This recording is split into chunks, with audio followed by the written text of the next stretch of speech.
Hello everyone. When you think of Japanese elementary schools, what kind of image comes to mind? You've probably seen scenes in anime like uniformed children walking to school in neat lines, or students serving lunch to one another, or kids scrubbing the floors during cleaning time. But the truth is, none of that is fiction. It's real.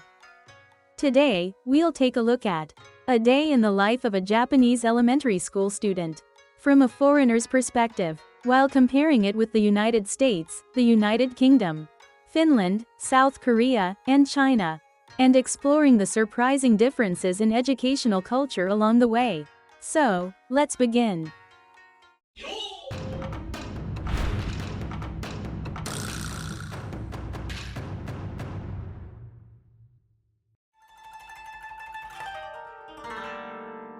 Chapter 1. Differences in the morning commute. First, let's start with how students get to school. In Japan, many elementary school children walk to school in what's called a group commute, where kids from the same neighborhood form a line and head to school together. It's designed for safety and traffic awareness, and older students naturally watch over the younger ones. Wait, no school buses? That surprises a lot of people. In the United States, because the country is so large, school buses are the standard. In the United Kingdom, parents usually drive their children, and there's even a term for it, the school run. Meanwhile, in Finland, many children commute freely by bicycle or even kick scooters. The ideas of safety and independence can vary greatly from country to country. Each nation's style reflects its own reasons and values. Perhaps by looking at the way children walk to school, we can glimpse what that society truly values. Chapter 2. Uniforms and Classroom Atmosphere.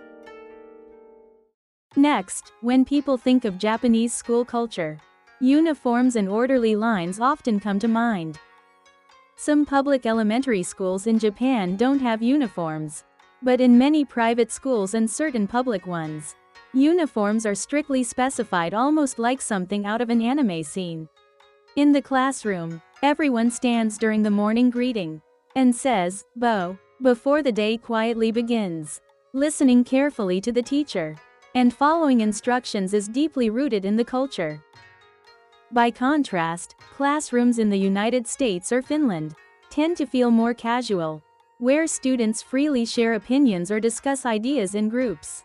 The idea that a good child sits quietly may be somewhat unique to Japan. Yet at the same time, Japanese classrooms value order and cooperation.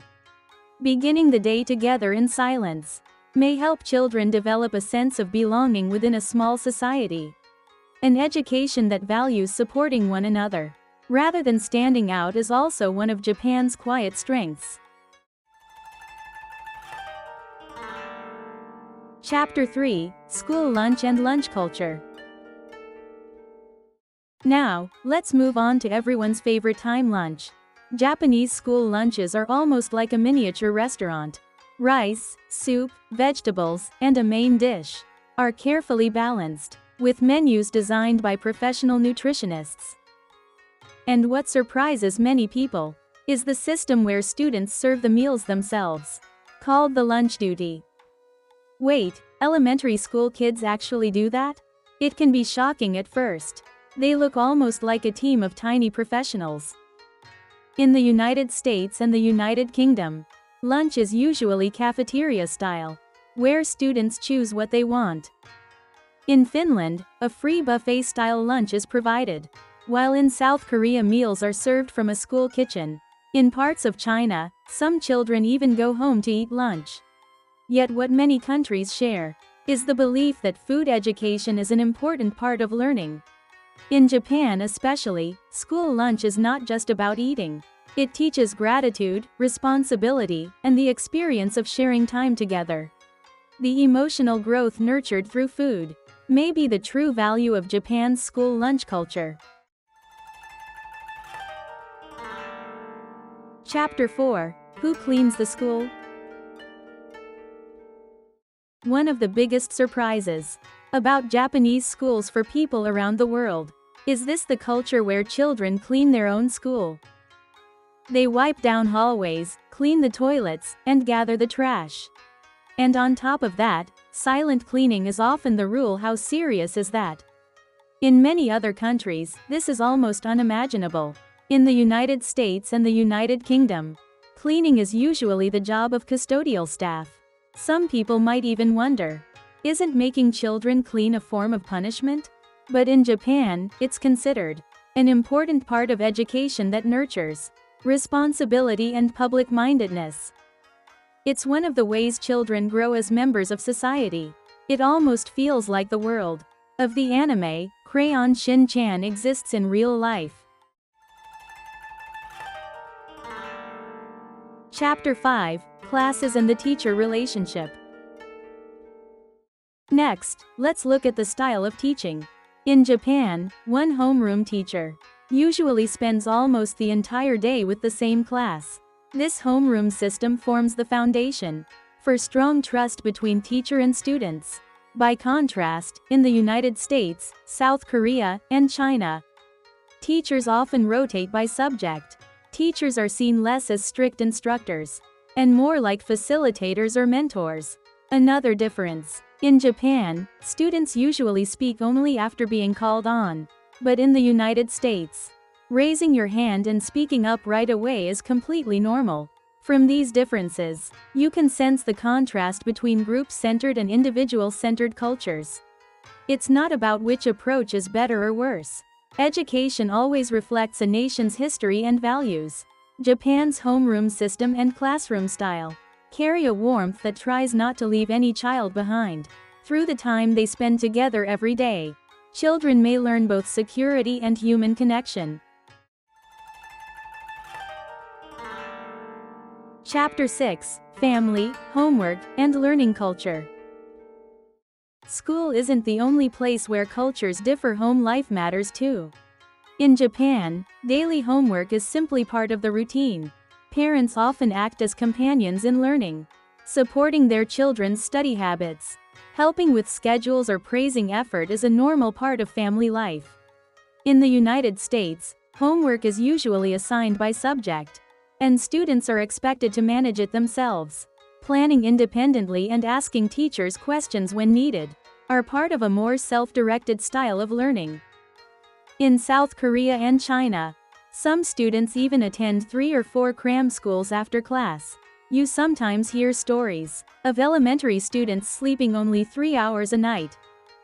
Of course, not every child lives like that, but the awareness around education is extremely high, and some children continue astonishing levels of effort, with a sense that they carry their family's future on their shoulders.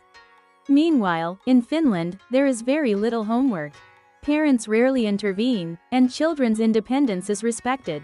Even so, Finland consistently ranks near the top in international academic assessments. Different cultures place different emphasis on how learning should happen, whether it's structured learning, independence, strict discipline, or freedom.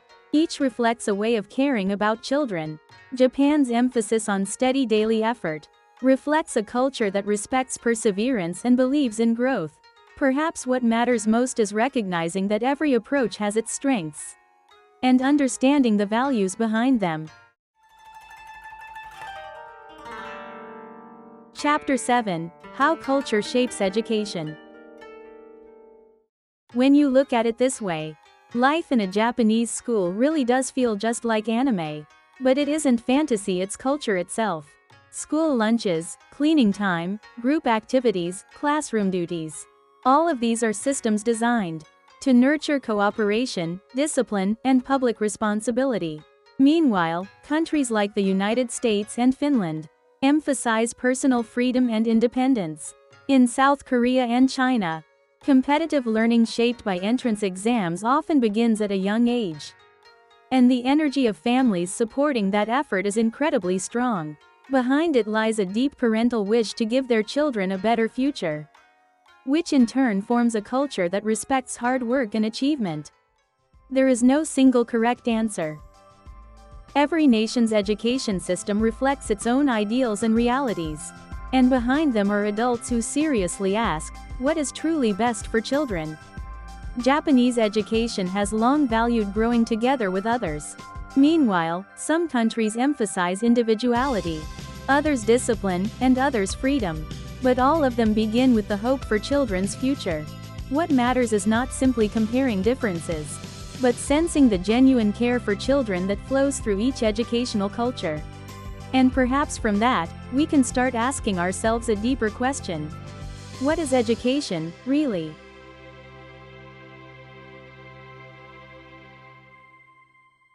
So, what did you think? Which country's school style felt closest to the one you experienced? Rather than deciding which system is good or bad, isn't it fascinating that the differences themselves become a way to learn? Why do you think the lives of Japanese elementary school students are so distinctive? And what kind of values do those experiences create? How did it make you feel? Please share what schools are like in your country in the comments. That's all for today's video. Thank you so much for watching. If you enjoyed it, please subscribe to the channel and give it a like. I'll see you again in the next video.